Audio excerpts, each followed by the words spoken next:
Are we rolling? We are rolling. We have speed. Okay. Welcome again, everyone, to Guerra Paint and Pigment, a specialty resource store for artists.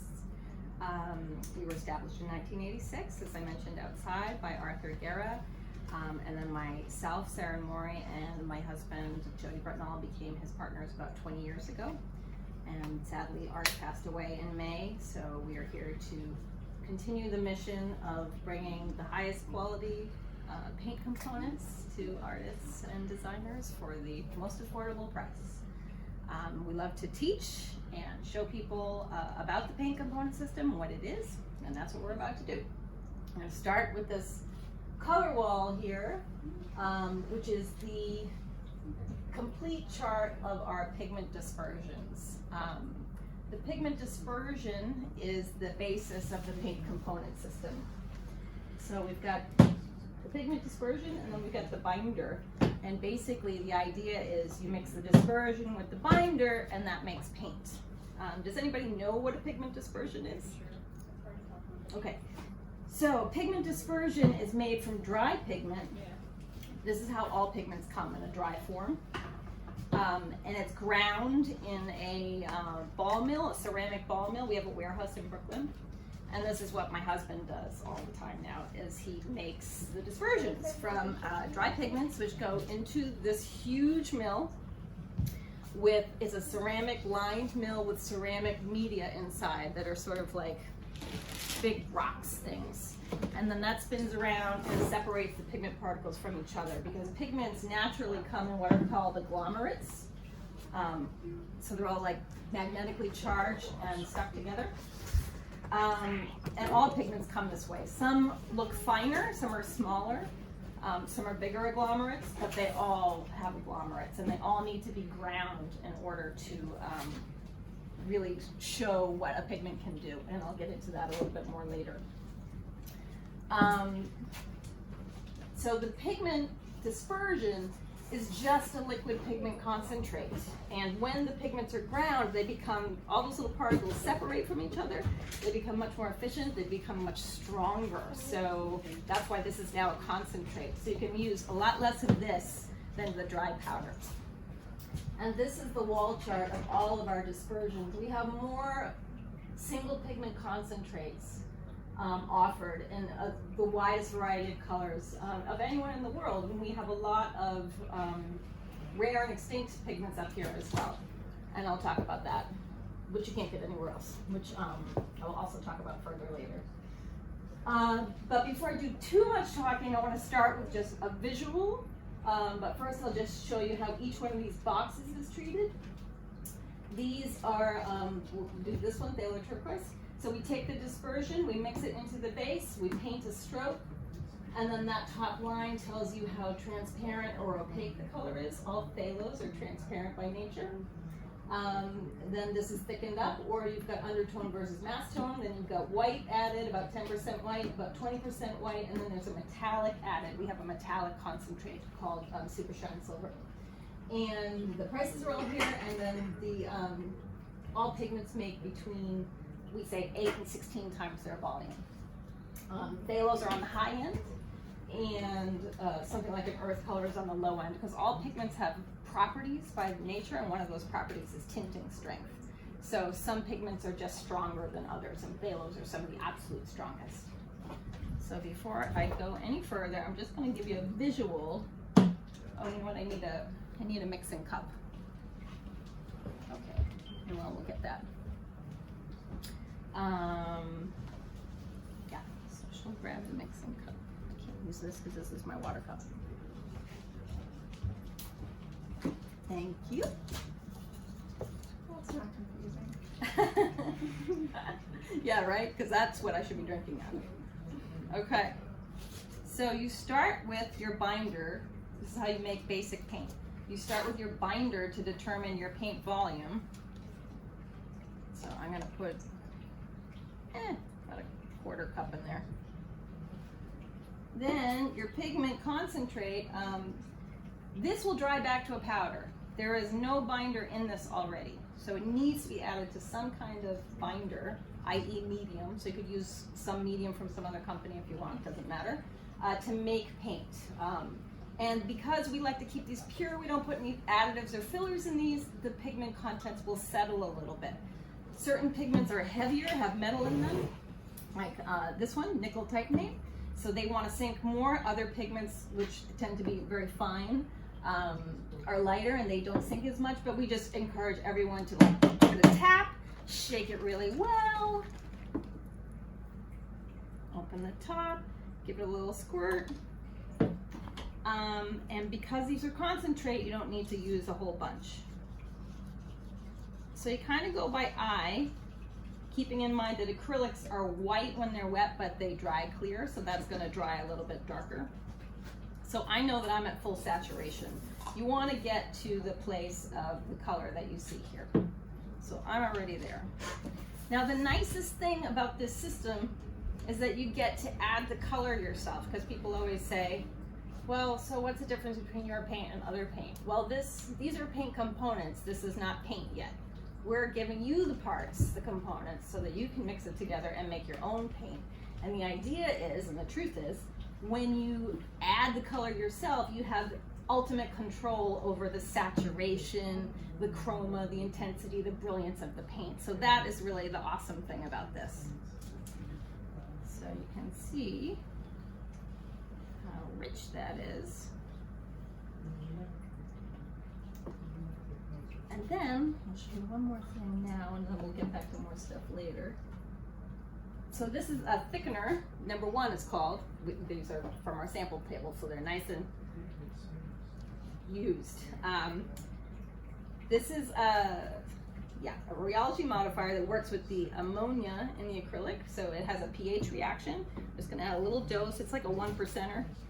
And then stir really rapidly in one direction.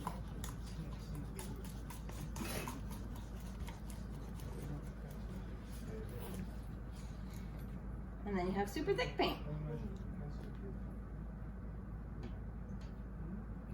Before you decide to add more, it's good to wait like 30 seconds because it continues to have a thickening response, but I'm just gonna, I have familiarity with this, so I'm gonna add a little bit more just to get it stiff. I wanna be able to make sure it's nice and stiff.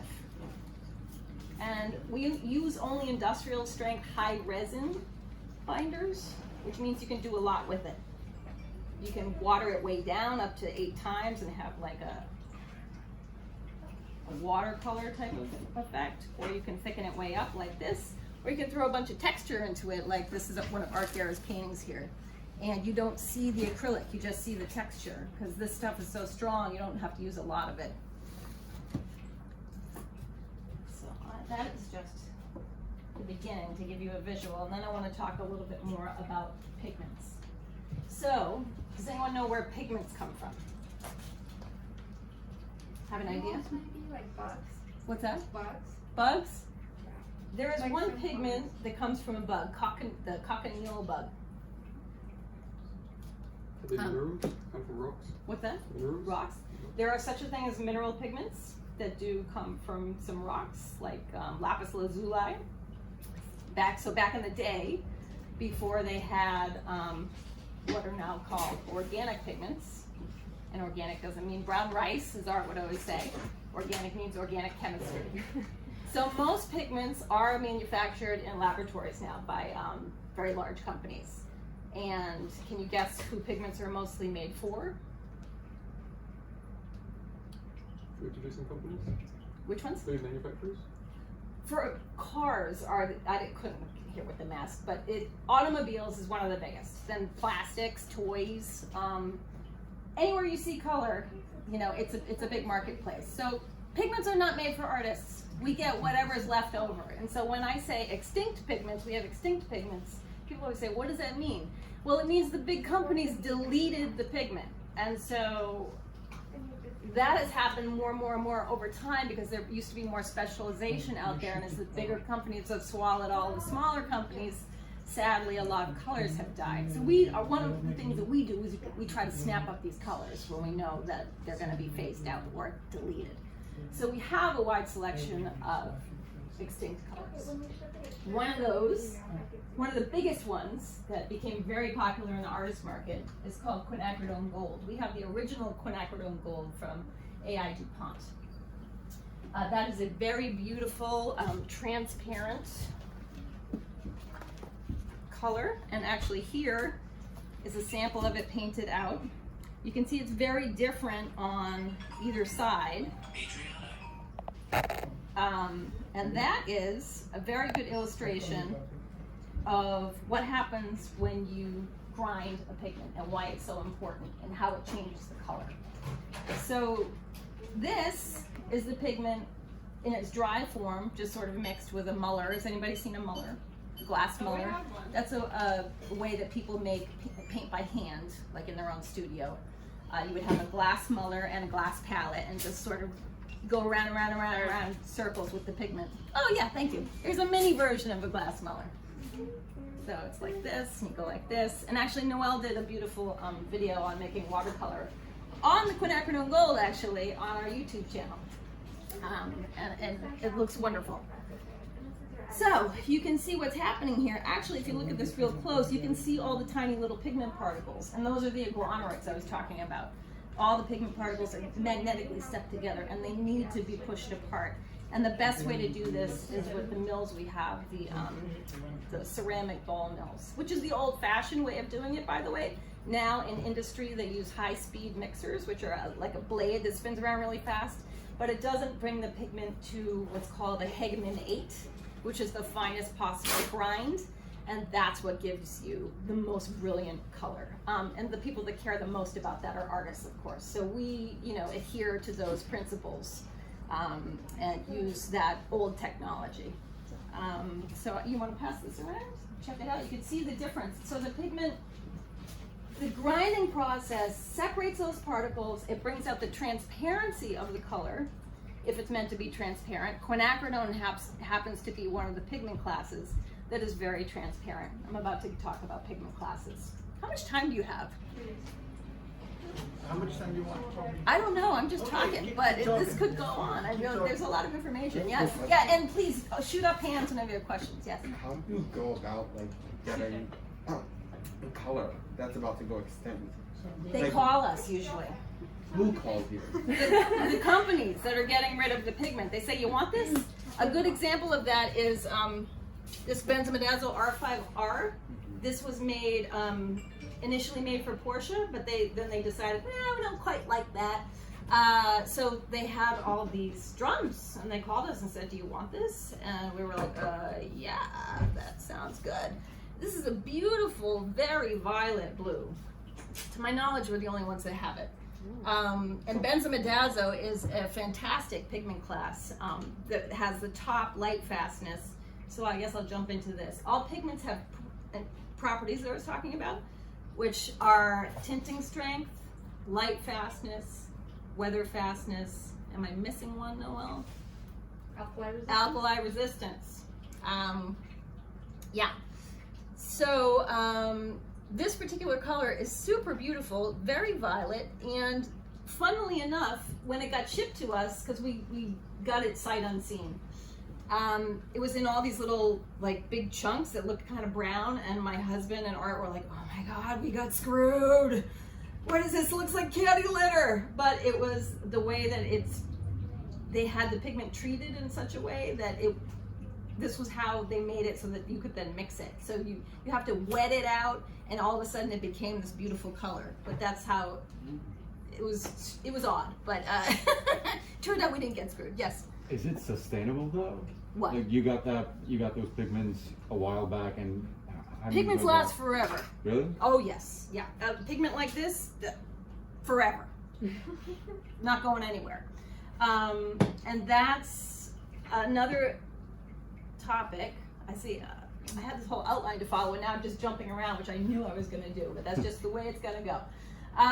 So let's go back for 1 second to the different pigment classes that are up here. Yes. Oh, I was just wondering, what's the ratio of when you're mixing those things together to make the paint? Is it just The dispersion in the binder. Mhm. So it's all different depending on the tinting strength. So all pigments have different tinting strengths by nature. This happens to be a strong one. There's some indication, there's a little key here, but basically the only way you're going to learn is by jumping in there and doing it and asking us questions. But yeah, naphthols are pretty strong. We only carry light fast pigments, except for fluorescents. Fluorescents are really not light fast, and that's something to keep in mind because people love fluorescents. But just backtracking a little bit here. So pigments come in a few different general classes, and then there are subclasses. Benzodiazepines, I was talking about a minute ago, would be a subclass. The general classes are inorganic, which would be your metal pigments, your and mineral pigments sort of fall in there. Your cobalts, your cadmiums, your chromiums, titaniums, those are all inorganic. And they, because they have metal in them, so remember I told you that top line shows you how like opaque, well that's another property of the pigment, how opaque or transparent it is. The ones with the metal in them, and this makes sense, tend to be more opaque, right? So here's cobalts, you can see how opaque that is. Whereas the quinacridones, as I was telling you, are more transparent. And then a lot of them fall in the in-between range as far as transparency. Naphthols, okay, so inorganic, then you've got organic pigments. And as I said before, Art used to always say organic doesn't mean brown rice, it means organic chemistry. So they are bound with a carbon atom.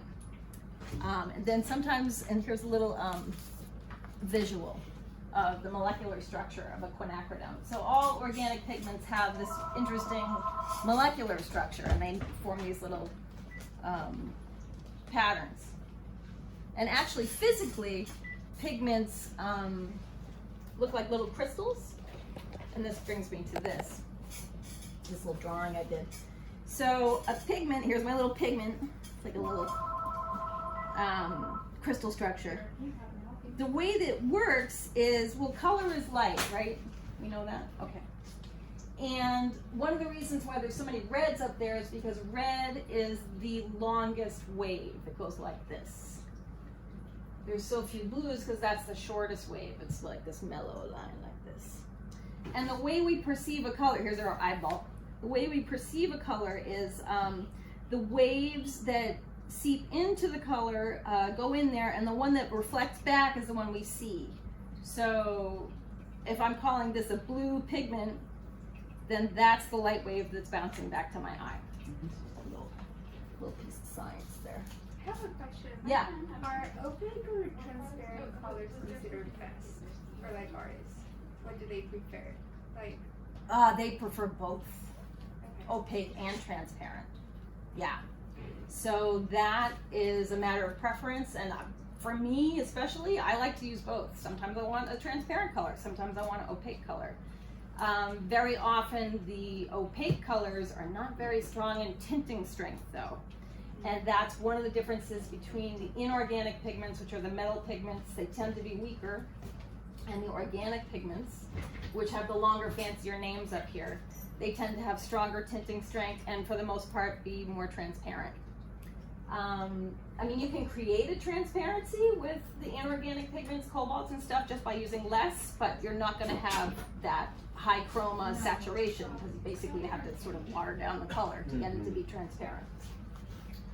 Okay, so we've got inorganics, which were the metal-based pigments. We've got the organics, which are all the fancy names up here based on organic chemistry. And then we've got the earths and oxides. So those are your three basic groups. And then the organic pigments are sometimes referred to as synthetic pigments. Have you ever heard that? So unfortunately, because of that, we hate that term because that has a negative connotation. And unfortunately, there are certain groups that kind of get down on synthetic pigments. So we don't call them that. We call them organic pigments. And there's no reason to get down on synthetic pigments because they're some of the very best pigments out there. They're super strong. If they're made for automotive, that has to be the best pigment because it has to be light fast. It's outdoors. It has to be weather fast. So yeah, they're great. And of my friend Tom Bosquet, who was my colleague at Pratt Institute when I was teaching light color and design there and painting processes. and he actually came here later on. He became one of the directors at Parsons School of Design of their fashion program, their incoming students. He wanted to put together a kit from here called a warm cool primary kit. So we worked on developing a kit that had the perfect palette for mixing and starting out. So that's also something to keep in mind if you want to get started. That's a good place to start. So I segued, and this is what I do. The reason I brought him up was because he said, so good, getting back to synthetic pigments, and they're sometimes like denigrated by people that don't understand and people that are just like romanticizing the idea of the traditional palette, you know, dating back to the Renaissance. He said, you think those guys in the Renaissance wouldn't have been using, you know, these pigments if they had them? They would have gone crazy. They would have loved these things. And it's true. They're amazing pigments. So that's another thing that we emphasize here. We're into contemporary pigments and talking about how awesome they are and how great they are for artist purposes. Because the main thing we want as artists is we want it to be archival for our paintings.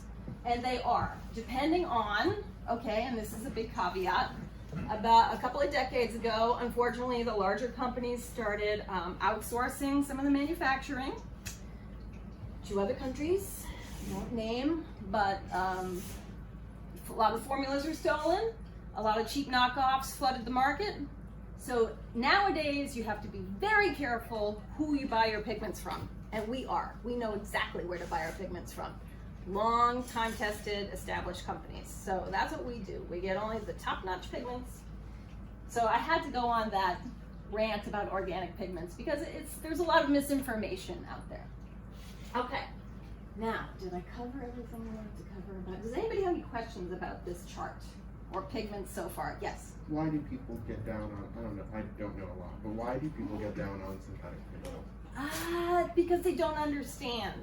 And there's just this romanticization of the traditional palette and the traditional pigments. But people just don't understand pigments. I mean, I don't know exactly why, but it does happen. We hear it quite a bit. Not as much as before. You know, I think people are starting to get it. And a lot of the art material companies have picked up a lot of these colors and are selling benzimidazos and quinacridones, and phthalos are certainly well established. So it doesn't happen as much as it used to, but it still does sometimes come up.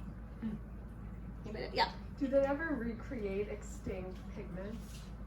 That's an interesting question. That would depend if someone were to offer them enough money. Yeah. We have tried to enter into some of those negotiations with Shepherd is one of the main cobalt companies. And so these are two very beautiful extinct colors. This one we ran out of. And oh my God, this is my favorite color. So we tried to talk to them about that, but no. It'd have to be so many thousands of pounds, we can't go there. And artist pigments, pardon me for interrupting. What's that? The artist pigments, the artist market for, in terms of paints and coverings and, you know, that kind of thing is just this tiny fraction of a market. So the fact that you have people who will call you and tell you that they've got some paint. That's what I wanted to talk about. And your weatherfastness. So we go by the blue wool scale, which is the industrial, we're an industrial based company, so we use industrial terminology.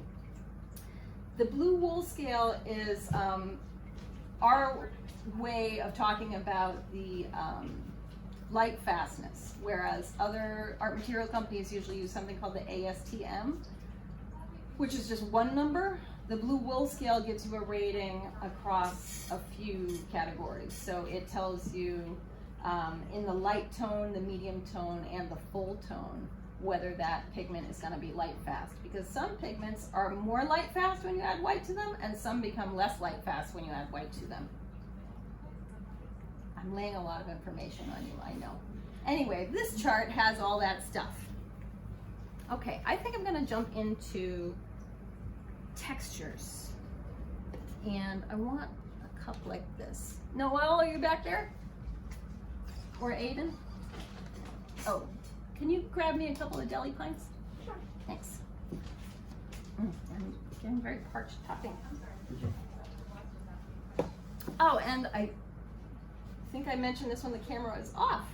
We're here with Peter Terezakis' art and technology class, and I thank you guys for coming today from NYU. Okay, so now art, which is what art achieved here in this painting. You're not seeing the acrylic, you're just seeing the texture. Generally speaking, that's about 20% acrylic. Just kind of mix that up. And again, acrylics are milky when they're wet, but they dry clear, so that's going to dry back to black. And you just put it on your surface. And it's hard to imagine that that's going to dry and adhere, but it is.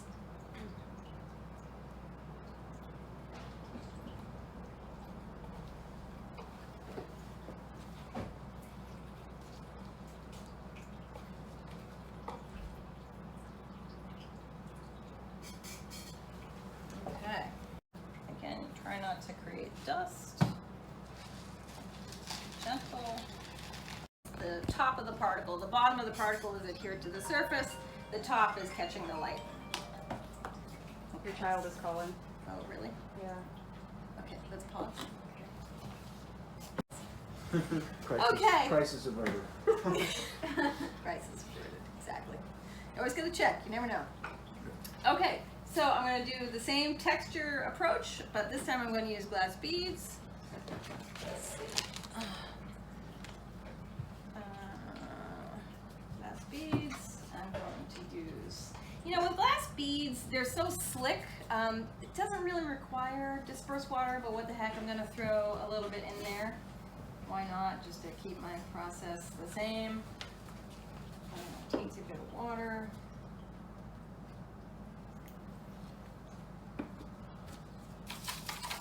Stir it up, just so it gets damp.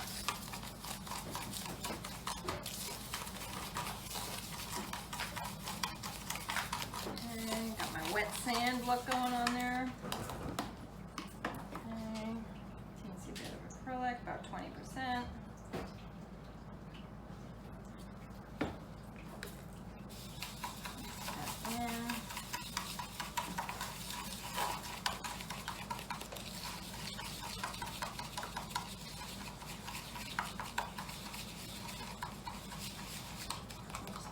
Touch more, it looks a little too dry to my eye.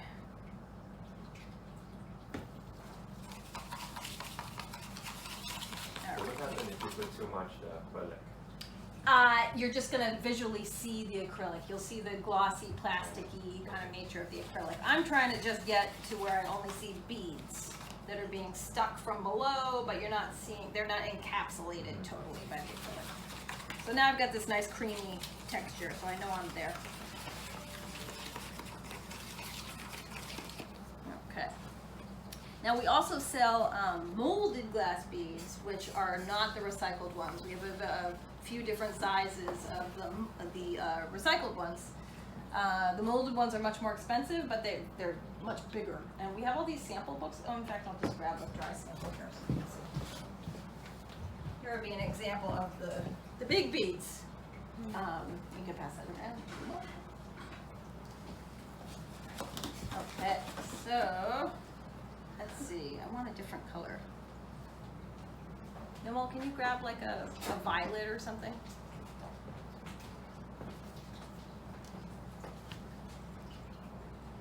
Okay. And I'm going to add my Super Shine Silver to my beads this time, because when you mix the metallic with the beads, you get extra sparkly. Okay, we'll do a little bit of plain beads first.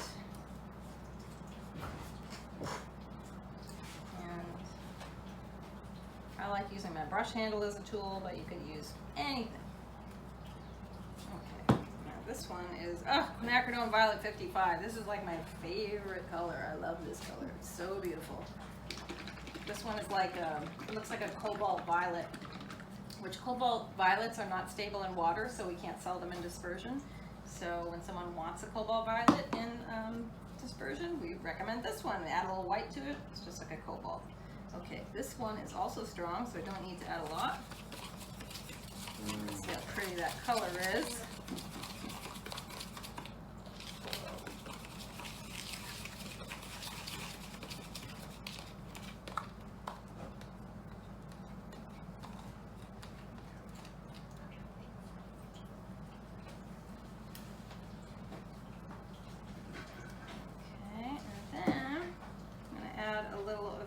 Metallic, which I don't know if you can see.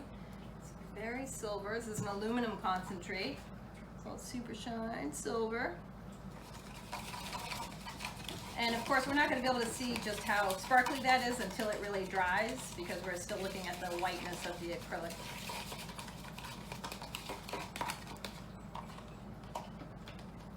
Ooh. That's so pretty.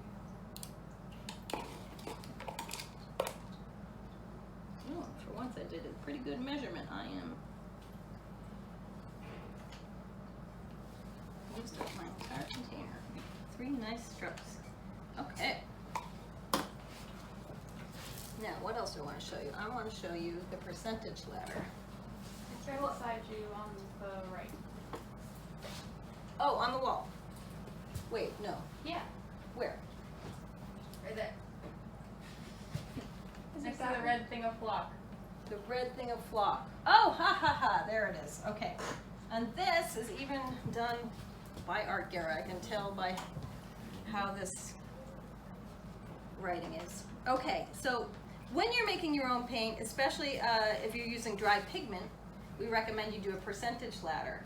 And all that is adding, like doing a stroke and testing. So the first one, and he used ultramarine blue dry pigment, because very often people want to make Yves Klein blue, and so we recommend, Yves Klein was using ultramarine blue. It was his own specific, there's many different versions. There's R2, R4, R6, that means how many degrees towards red. There's R8, which is now extinct. There's R9. We like to recommend R9, which is 9 degrees towards red. It's sort of the closest to Yves Klein blue that we think. It's a little bit subjective. Okay, so you would add, and it's the same kind of process of adding dry powder, then adding dispersed water to wet it, a little bit of water, and then about 20% acrylic. Well, actually, so with the percentage ladder, he starts with 10% acrylic. And can you see what's happening here? What's the difference between this side and this side? One looks the opacity. What's that? It's getting a little darker as we add more acrylic, because the pigment particle, again, like I was talking about with the glass beads, the pigment particle, when there's less acrylic, is being adhered by the back of it and not totally encapsulated. Once the pigment is fully encapsulated by the acrylic, it gets darker. So when you're making your own paint, particularly from dry powder, you want to understand where is your paint succeeding and where is it failing, and what do I mean by that? Like, so as long as it's sticking to the surface, that's pretty good. Do you care whether if you wet it, any pigment comes off? Maybe you do, so you want to check. At 10%, some pigment still comes off, but it's on there, you know, it's not falling off. So these are just good things to understand. At 20%, and you want to bend it and figure it out, like, is my paint successful? Is it going to last? Is it, you know, if I roll my painting, is my paint going to be okay? So the way you do that is with doing like a little percentage ladder. So yeah, it's still coming off on 20%. But if you want to achieve this ultra matte look, the way you do that is by not having too much binder in there. You want as little binder as possible, just enough for the pigment to stick to the surface, but not so much that you're encapsulating the particle, because you want the light to reflect off the surface of the bare particle. So that is really how you do that with dry pigment. Is that, I'm sorry, is that acrylic or is that silica? This, no, it looks like silica because it's so matte, but this is acrylic 65, which is a super high gloss. But because he's using only 10% acrylic here, it's super matte. Got it. And it's still matte even up to, it starts to get a little bit glossy as well as darker over here when he's adding like 60%. Any questions so far? Yeah. Can you use other materials instead of just the beads to do that? Like You can other use recycled anything. materials? One time we had a guy come in here that wanted to make paint out of his father's ashes. Oh my god. Like we're baking. How long is it gonna take for them to dry? So the thicker it is, the longer it takes to dry. Actually, this is going to take the longest to dry, these thick pieces of paint. Because the water has to evaporate out. So the thicker it is, the longer it takes. You know, a thin coat, that's going to dry, it cures within 24 hours. This is going to take a week or two when it's a thick piece. And especially if it's wet outside, if it's raining, nothing's evaporating. How So long did that one take to dry? the one that's on the wall? So that one's one of mine. And that's a different binder, the very thick stuff. That's called Ultralight. And that is one of our textured binders. It's got microglass balloons in it. So again, when it's a thick piece of paint, it can take about a week of dry days for all the moisture to evaporate out. There's other materials in there. There's the water-based urethane. The nice thing about that, the water-based urethane, is it's clear when it's wet and it's clear when it's dry. So this dries like an enamel. It's very glossy and it levels out so you don't see any brush strokes. You can see over there. So yeah, I wanted to do just a brief talk about health and safety. A lot of people ask us, because we talk about how these are industrial strength products, and yes, that's true. So people want to know about toxicity. And as we like to say, all artists paint are chemicals. Be cautious and careful. We stick to water-based materials for health and safety reasons. So everything that we have is on the low end as far as being a hazard. The hazard rating, the industrial rating, is from 1 to 4. Nothing we have goes above a 2. The urethanes are at a 2. Everything else falls into 1. When working with, with binders, it's always good to wear gloves. Always good to wear gloves. Always good to have ventilation in your studio. If you're working with dry pigment powder, it's really important to use an N95 mask. These have unfortunately become very hard to come by since COVID, but you can more easily get the ones that have the little ventilator thing, because that's no good for COVID, but it's good for pigments. People are sometimes under the misconception that you need to use a respirator mask for pigments, but that's not true. This is for vapors. So you get these cartridges that say for organic vapors, and it's good to get ones that include ammonia. That's like it's a specific kind of cartridge, because the ammonia is the thing that is the most stinky in the acrylic. So ventilation, masks, sometimes goggles, depending. Like we have one product called AMP, which is an additive that you can use to force. Remember when we thickened the acrylic, I said it was having a pH reaction with the ammonia in the acrylic? So if you're trying to use our thickener with somebody else's binder, i.e. medium, to make it thicken, you can force that thickening reaction by adding a little bit of this chemical we sell called AMP, which is like an ammonia substitute. However, get that in your eyes and you're not going to be happy. So goggles might be, required in that case, might be a good idea. Ventilation masks, yeah, that's pretty much it. You just want to be relatively careful. Everything is considered a chronic hazard as opposed to an acute hazard. So chronic hazard is something that's going to hurt you over time, whereas an acute hazard is something that's going to hurt you immediately, like radiation. So if you're sloppy over time, you might have a problem. Like back in the day, people would use like cadmium pigments without using gloves. Also dispersions, once you've taken the dry powder and made it into a liquid form, you've just cut down your health risk by a tremendous amount. So we always like to encourage people to go with dispersions, because not only have they been put into this concentrated form that it's easier to use, and it sort of makes the color actually more brilliant once it's been properly ground, it's also safer. Any questions on health and safety? Okay. You have a question before? Yeah, I just had a question regarding the painting over there and how the shape took form. Like, is there a specific technique with? Oh, for that painting? Yeah. Yes, and maybe I should take the phone over there to talk about it. Can you possibly get the